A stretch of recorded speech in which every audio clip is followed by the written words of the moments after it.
The morning light filtered through the crystal windows of the Galactic Council building on Nexus Prime. Ambassador Sarah Chen walked down the long hallway, her footsteps echoing against the polished floors. She carried a data pad filled with reports from human colonies, requests that would likely be ignored, and proposals that would be dismissed with polite smiles. For 50 years, humanity had been part of the Galactic Confederation. 50 years of being treated like the youngest child at a family dinner table. The other species spoke over them, made decisions without asking their opinion, and gave them the leftovers of space territories that nobody else wanted. Sarah entered the council chamber where representatives from the major species were already seated. The Corvan delegate, a tall warrior with gray skin and sharp teeth, barely looked at her. The Nexari representative, with its glowing blue circuits visible under translucent skin, was busy reading holographic displays. The ancient Vorth delegate sat perfectly still, its many tentacles folded in a way that showed complete disinterest. "Good morning, everyone," Sarah said as she took her seat at the small table marked for human representation. The other species had large ornate chairs. Humans got a simple metal chair and a table that looked like it came from a cafeteria.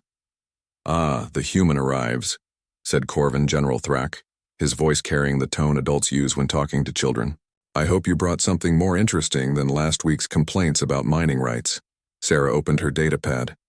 "Actually, I wanted to discuss the new colonial expansion laws. The current rules make it impossible for human settlements to grow beyond basic farming communities. We need access to better worlds, places where we can build proper cities and research facilities." The Nexari delegate, called Speaker Zin, made a sound that might have been laughter. "Dear Sarah, your species has been in space for barely 50 years. The Corvan Empire has controlled star systems for over 2,000 years. The Nexari Collective has been exploring the galaxy for 3,000 years. The Vorth hegemony remembers when your son was young." "We understand that," Sarah replied, keeping her voice calm and respectful. "But we've proven ourselves as reliable partners. Human cargo ships deliver supplies across the galaxy. Our engineers help maintain space stations. Our doctors treat patients from every species. We've earned the right to expand." The Vorth delegate finally moved, its tentacles shifting into what Sarah had learned was their version of shaking their head. Young species always want more than they can handle. Humans are good at simple tasks, carrying boxes, fixing basic machines, growing food. These are important jobs. Why do you need more? Sarah felt frustration building in her chest, but she kept her face neutral. This was the same conversation she'd had hundreds of times. Because we're capable of more. Our scientists have made breakthrough discoveries in energy production. Our strategists have developed new trade routes that benefit everyone. We've shown that we can what? General Thrak interrupted. "Your ships are slow and primitive. Your weapons are barely stronger than what we used 1,000 years ago. Your colonies exist only because we allow them to exist. You should be grateful for what you have." This was the reality of human existence in the galaxy. They were seen as the helpful servants, the hard workers who could be trusted with simple jobs, but never with important decisions. Earth's finest diplomats, scientists, and military leaders were treated like promising students who might someday graduate to real responsibilities. What the other species didn't know was that every insult, every dismissal, every condescending smile was carefully recorded and analyzed. In secret facilities on Earth and hidden research stations throughout human space, teams of experts studied everything about their alien neighbors.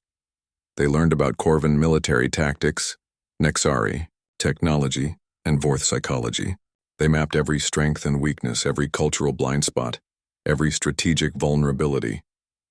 Captain Elena Rodriguez commanded one of humanity's primitive cargo ships, the New Horizon.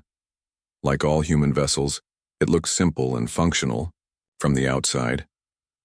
Inside, hidden beneath false walls and disguised as cargo containers, were weapon systems that could destroy ships 10 times larger. The crew that loaded and unloaded boxes were actually highly trained soldiers who could switch from workers to warriors in seconds. Elena's current mission was routine, delivering medical supplies to a Corvan military base in the Outer Rim.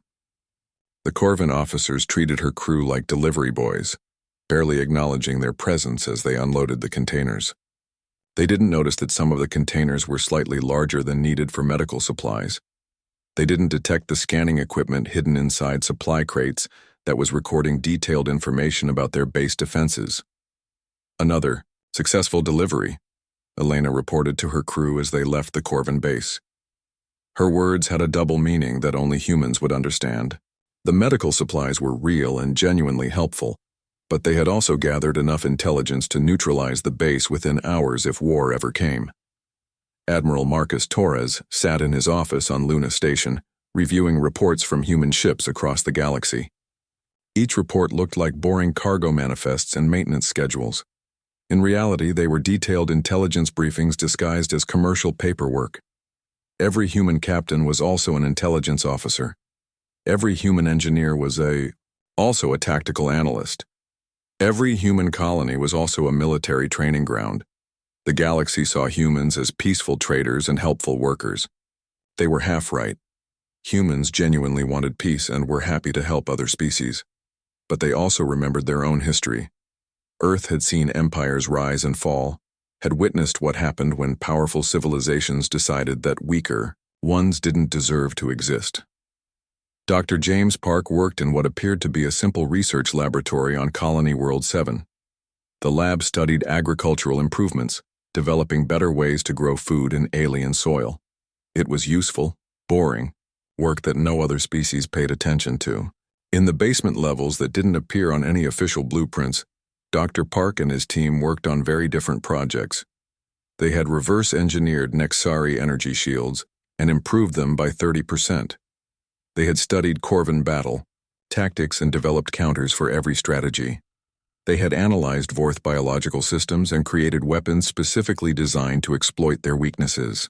All of this research was disguised as agricultural studies and medical research. Sarah Chen finished another frustrating council session and walked back down the crystal hallway. The other delegates had dismissed her proposals with the same polite indifference they always showed. They spoke about humans the way adults talk about children playing with toy soldiers. What they didn't understand was that human children playing with toy soldiers grow up to become real soldiers. And real soldiers study their enemies very carefully before they strike. As Sarah boarded her transport back to Earth, she sent a coded message that looked like a routine diplomatic report. Hidden in the agricultural statistics and trade agreements was information that would reach every human colony, every hidden research station, every disguised military base. The message was simple. Continue preparations. Maintain the facade. Wait for the signal. The galaxy thought it knew humanity. Peaceful, helpful, harmless. They were about to learn that appearances could be very deceiving. The most dangerous predators often looked the most harmless right up until the moment they decided to hunt. For 50 years, humanity had been gathering strength, studying enemies, and preparing for the war they hoped would never come. But if that war did come, the galaxy would discover what humans were really capable of when their patience finally ran out. The attack came without warning at 0300 Standard Galactic Time. The Corvin Warfleet dropped out of hyperspace near New Geneva Colony, like a pack of wolves surrounding a sheep. Mayor Lisa Thompson was drinking coffee in her kitchen when the emergency sirens began wailing across the settlement of 2 million people. "This is not a drill," the automated system announced in the calm voice that every human colonist knew by heart. "All civilians proceed immediately to designated shelter areas. This is not a drill." Lisa ran to her window and looked up at the night sky. Dozens of Corvin warships hung above the colony like angry red stars. Their weapons were already charging, energy building in the massive cannons that could turn buildings to dust in seconds. The first bombardment struck the power station. The entire colony went dark except for the fires that started burning where the plasma beams hit. Lisa grabbed her emergency kit and ran toward the nearest shelter, but she knew it wouldn't matter. The Corvin weren't trying to conquer New Geneva Colony. They were trying to destroy it completely. General Thrax stood on the bridge of his flagship, watching the human settlement burn below. The attack was part of a larger plan to expand Corvin territory into what they called disputed space. The fact that humans had been living there for 20 years was irrelevant. Corvin lawyers had found old star charts showing that their empire once claimed these systems. centuries before humans even knew other species existed. Target the residential districts next, Thrak ordered his weapons officer. Make sure the lesson is clear. Humans need to understand their place in this galaxy.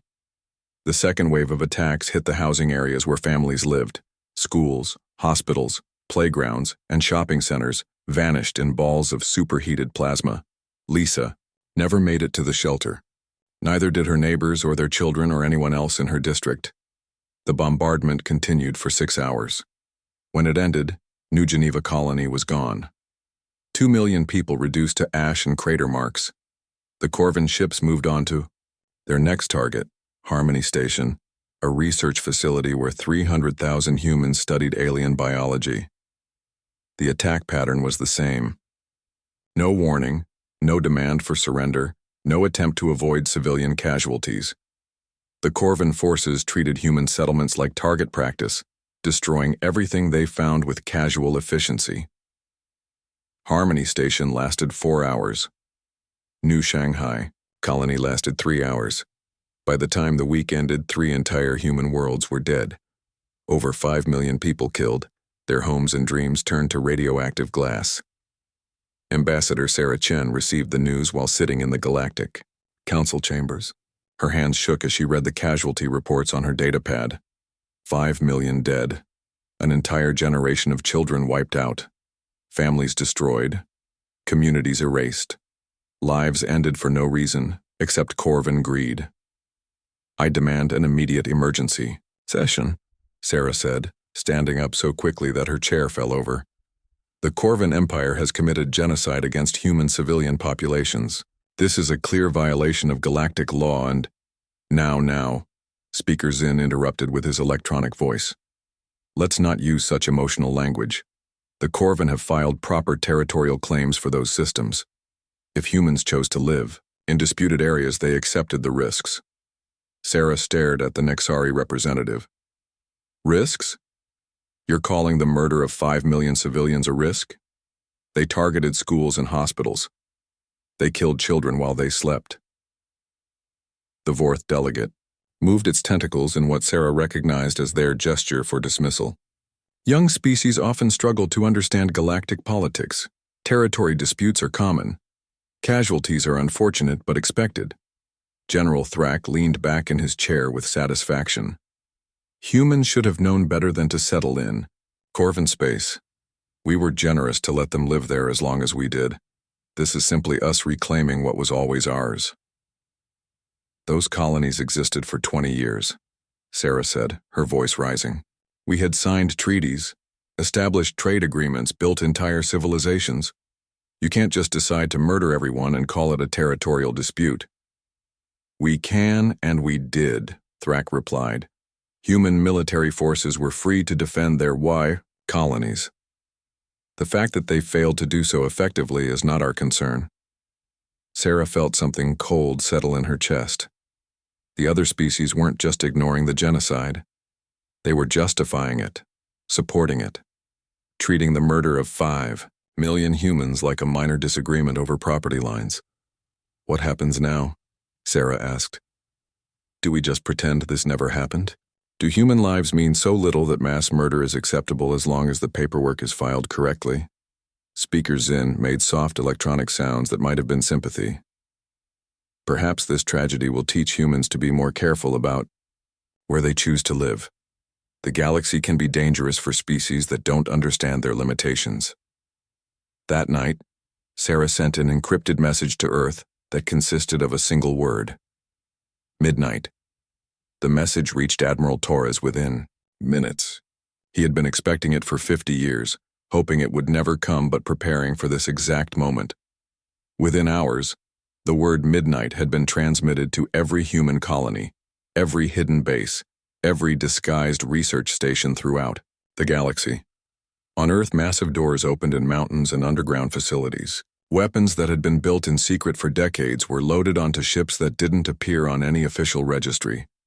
Soldiers who had trained their entire lives for a war everyone hoped would never happen began putting on armor that incorporated technology from every species in the galaxy. Dr. James Park sealed his agricultural research and opened the military laboratories that had been hidden beneath his facility. The energy weapons his team had developed were small enough to be carried by individual soldiers, but powerful enough to punch through Corvan battle armor. The shield generators they had improved could protect entire cities from orbital bombardment. Captain, Elena Rodriguez received new orders for her cargo ship. Instead of medical supplies, the New Horizon would now carry the most dangerous cargo in human space, the weapons and equipment needed to turn peaceful colonists into an army capable of fighting the most powerful military forces in the galaxy. But the most important change wasn't in weapons or ships or hidden military bases. It was in the eyes of every human who learned about New Geneva Colony, Harmony Station, and New Shanghai Colony. The patient, helpful, peaceful expression that aliens had grown used to seeing on human faces was gone. In its place was something the galaxy had never seen before, the look of a predator species that had been pushed too far. Human colony administrators began opening sealed orders that had been waiting in safes for 50 years. Factory workers discovered that the peaceful manufacturing plants they operated could be converted to weapons production in a matter of hours. Teachers found that the history lessons they had been teaching their students included detailed information about military tactics and guerrilla warfare. The galaxy thought it had seen humanity's response to the Corvan attacks, diplomatic protests, calls for justice, appeals to galactic law. They were wrong. Those had just been the opening moves. Humanity's real response was still coming. The first sign something had changed came when Corvan forces attacked Liberty Colony, expecting another easy victory like the massacres at New Geneva and Harmony Station. General Thrax's fleet approached the human settlement with confident arrogance, weapons ready to turn another 2 million civilians into ash. They found the colony defended by a fleet that shouldn't have existed. "Sir," the Corvan sensor officer reported with confusion in his voice, "I'm detecting 47 human vessels in defensive formation around the planet. Our intelligence said they only had 12 cargo ships in this system." Thrax studied the IE tactical display with growing irritation. Civilian ships, merchants and farmers playing soldier. This won't take long. The first Corvan attack wave consisted of 6 heavy cruisers, enough firepower to destroy any human settlement in minutes. They approached Liberty Colony expecting the usual pattern: desperate evacuation attempts, panicked civilian communications, and quick surrender once the humans realized resistance was hopeless. Instead, the human ships opened fire with weapons that should not have existed. The lead Corvan cruiser took a direct hit from what appeared to be a simple cargo vessel. The blast tore through military-grade shields like they were made of paper and left a hole in the ship's armor that vented atmosphere and crew into space. The cargo ship followed up with a second shot that split the cruiser in half. "Impossible," Thrax muttered, watching his tactical display as human vessels systematically destroyed his attack force. "Their weapons are primitive. Their ships are slow and weak." The sensor officer's voice cracked with fear. "Sir, the human ships are moving at velocities that should kill their crews. And their weapons, they're firing at frequencies that bypass our shield harmonics completely." Within 20 minutes, all 6 Corvan cruisers were either destroyed or fleeing with critical damage. Not a single human ship had been lost. Worse, the humans were broadcasting a message on all galactic frequencies for everyone to hear. The speaker was an elderly human woman with gray hair and calm eyes. She identified herself as Colonel Maria Santos, military commander of Liberty Colony. "This message is for General Thrax and all Corvan forces," she said in perfect Corvan language. "You came here expecting to murder civilians like you did at New Geneva. Instead, you found soldiers." She paused, letting that sink in before continuing. "For 50 years, humanity has watched you.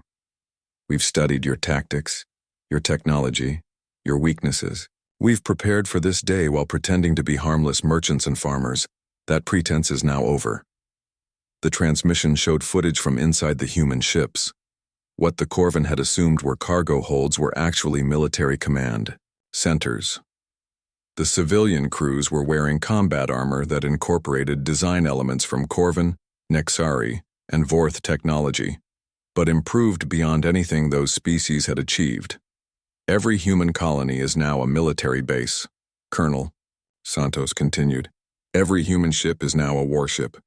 Every human civilian is now a soldier who has trained their entire life for this war.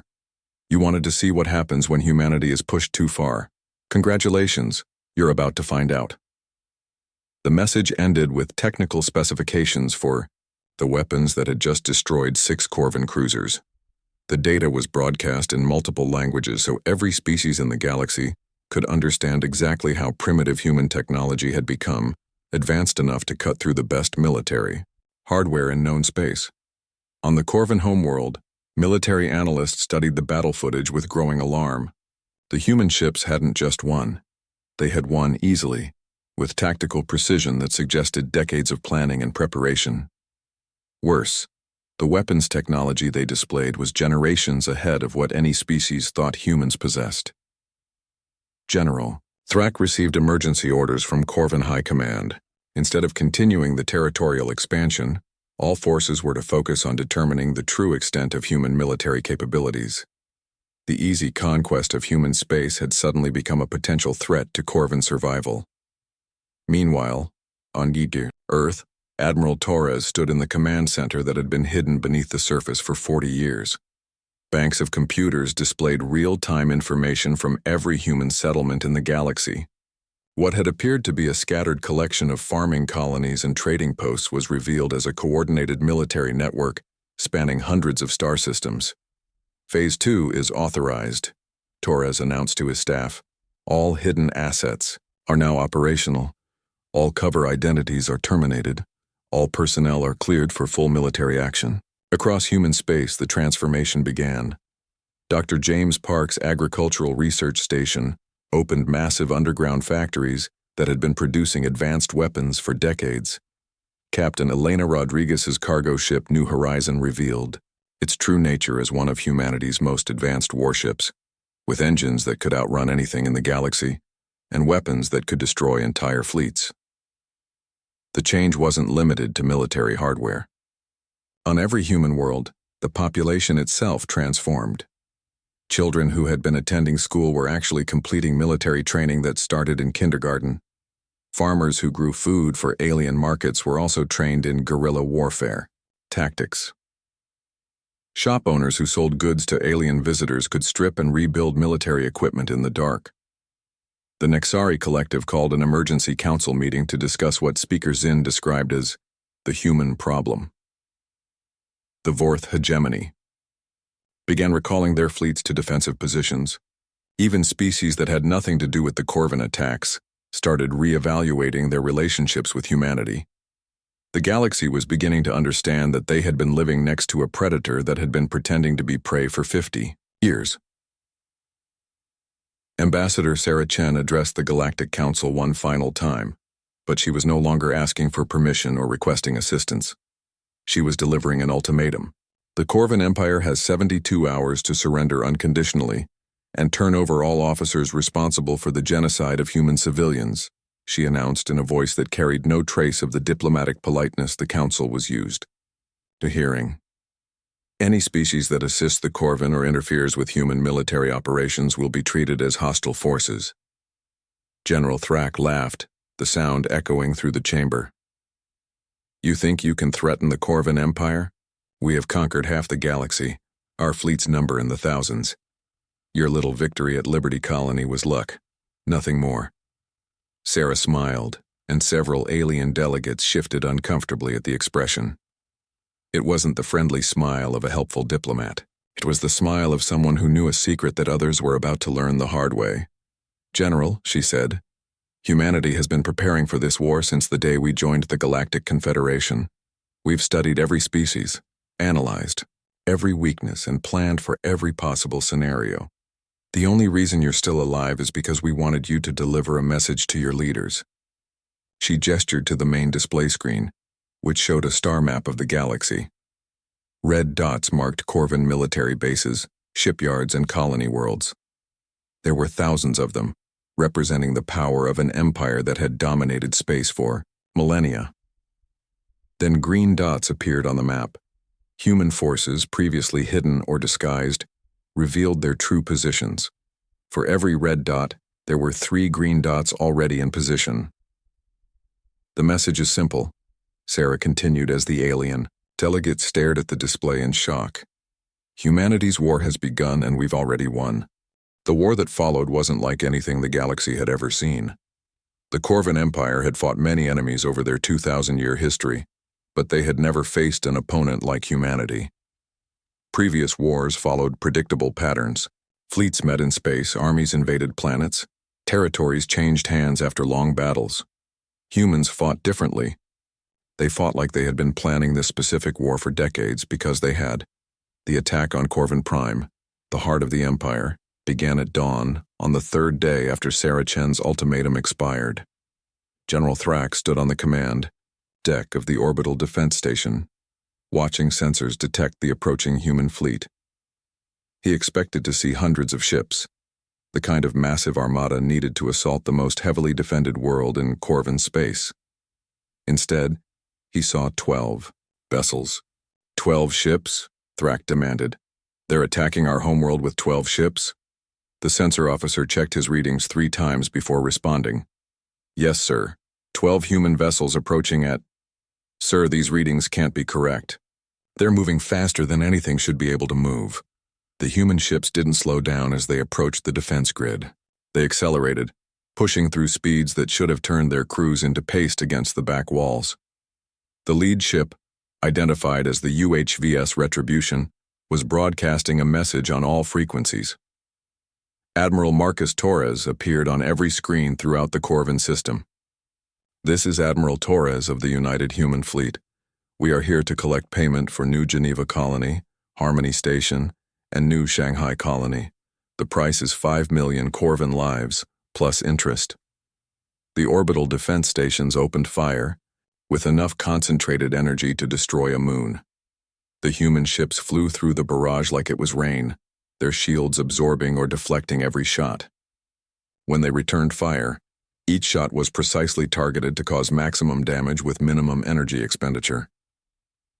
Station 7, pride of the Corvan Defense Network, lasted 8 seconds after taking its first hit. Station 12 managed 15 seconds. The humans weren't just winning, they were demonstrating that Corvan military technology was so far behind human capabilities that the battle was more like an extermination than a fight.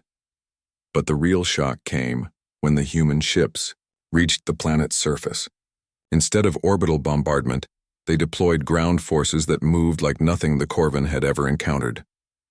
Lieutenant Crix commanded a Corvan armored unit defending the capital city.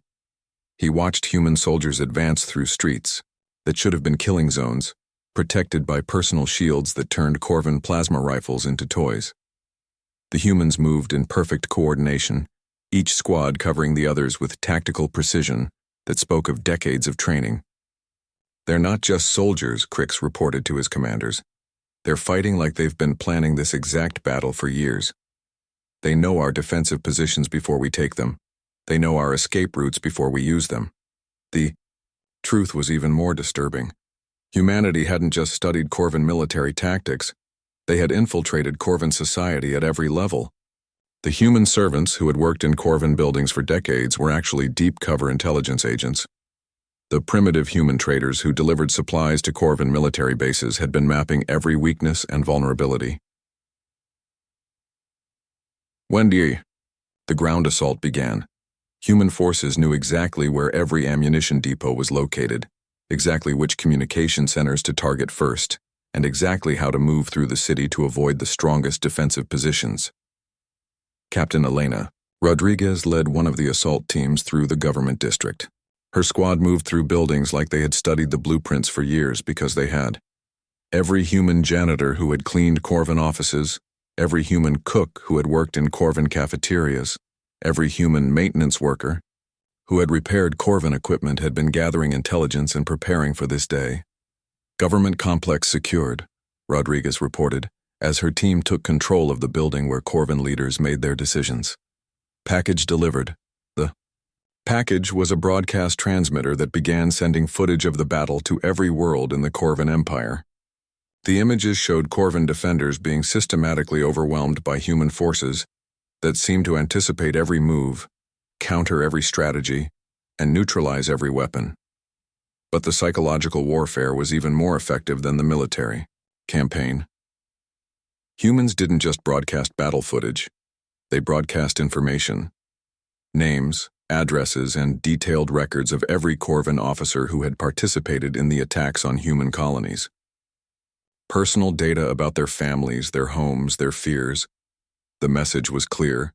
Humanity knew everything about everyone who had been involved in the genocide, and they were coming for all of them. On Corvan worlds throughout the Empire, military commanders found themselves facing impossible choices. Surrender meant admitting that the most powerful empire in the galaxy had been defeated by a species they had dismissed as harmless farmers. Fighting meant facing an enemy that seemed to know their every move before they made it. The Battle of Corvan Prime lasted 6 hours. When it ended, the capital of a 2,000-year-old empire was under human control. General Thrak, the architect of the attacks on human colonies, was captured while trying to escape in a shuttle. His own security officers turned him over to human forces, rather than face the consequences of protecting him. Admiral Torres stood in the same council chamber where Corvan leaders had planned the destruction of human worlds. The room was damaged from the battle, but the message he broadcast to the galaxy was clear and calm. This is Admiral Torres speaking from the former Corvan capital. The Corvan Empire no longer exists. Corvan military forces have 48 hours to surrender unconditionally or be destroyed. Corvan civilian populations are under human protection and will not be harmed as long as they remain peaceful. He paused, looking directly into the camera with eyes that showed no mercy, but also no unnecessary cruelty. To the other species watching this broadcast, the Corvan Empire chose to commit genocide against human civilians. This is the consequence of that choice. Learn from their example. The speed of the Corvan collapse shocked every government in the galaxy. An empire that had dominated space for millennia was dismantled in less than a week. But more shocking was the way humans fought, with precision, planning, and restraint that spoke of superior military doctrine and moral discipline. Humans could have destroyed every Corvan world, could have killed every Corvan civilian, could have turned the entire empire into radioactive ash. Instead, they targeted only military installations and government facilities. Corvan civilians found themselves safer under human occupation than they had been under their own government. Speaker Zin of the Nexari Collective called an emergency session of what remained of the Galactic Council. The other species needed to understand what they were now dealing with. The humans have revealed their true nature, Zin announced to the assembled delegates. They are not the peaceful traitors we thought. They are the most advanced military force in the galaxy, and they have been hiding among us for 50 years. The why? Fourth delegate's tentacles writhed with anxiety. What do they want? Territory, resources, tribute? Ambassador Sarah Chen, now representing not just humanity but the new order that was emerging in the galaxy, answered the question with words that would reshape interstellar civilization. We want justice. We want peace. And we want to make sure that what happened to human colonies never happens to any species again. The galaxy is about to learn what those goals mean when they're backed by the strongest military force in known space. The age of humans pretending to be harmless was over. The age of human dominance had begun. 6 months after the fall of Corvan Prime, the galaxy looked very different. The Corvan Empire was gone, its territory divided among the species that had suffered under Corvan rule for centuries.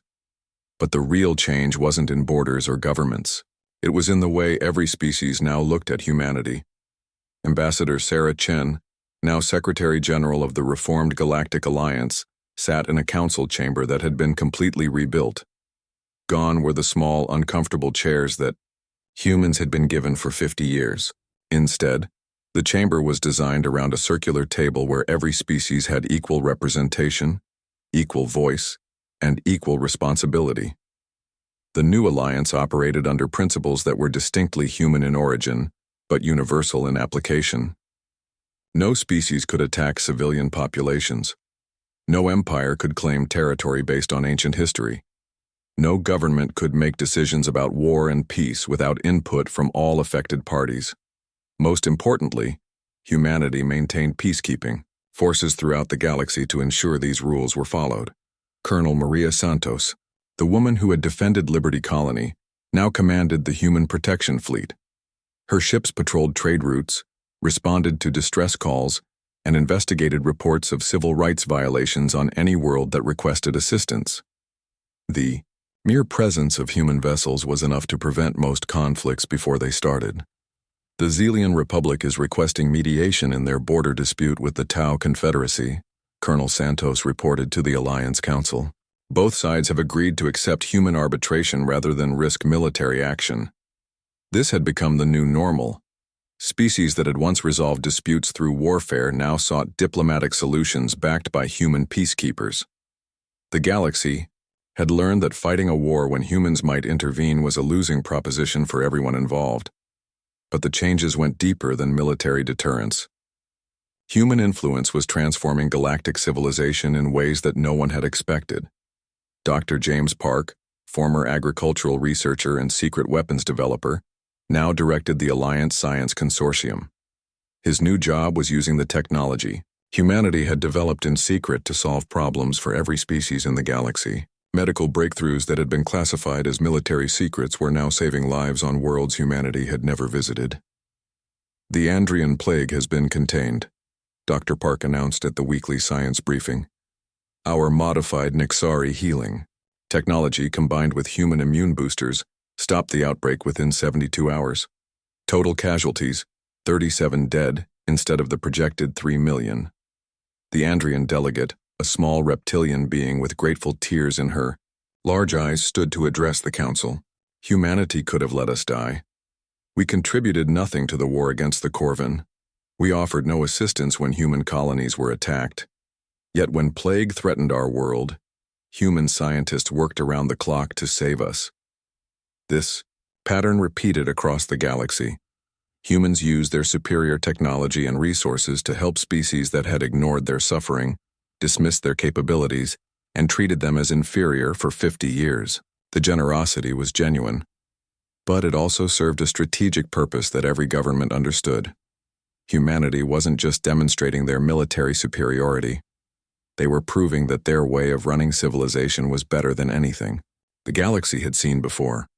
Captain Elena Rodriguez, former cargo ship commander and current head of the Human Transport Authority, managed a fleet that delivered supplies and assistance to every corner of known space.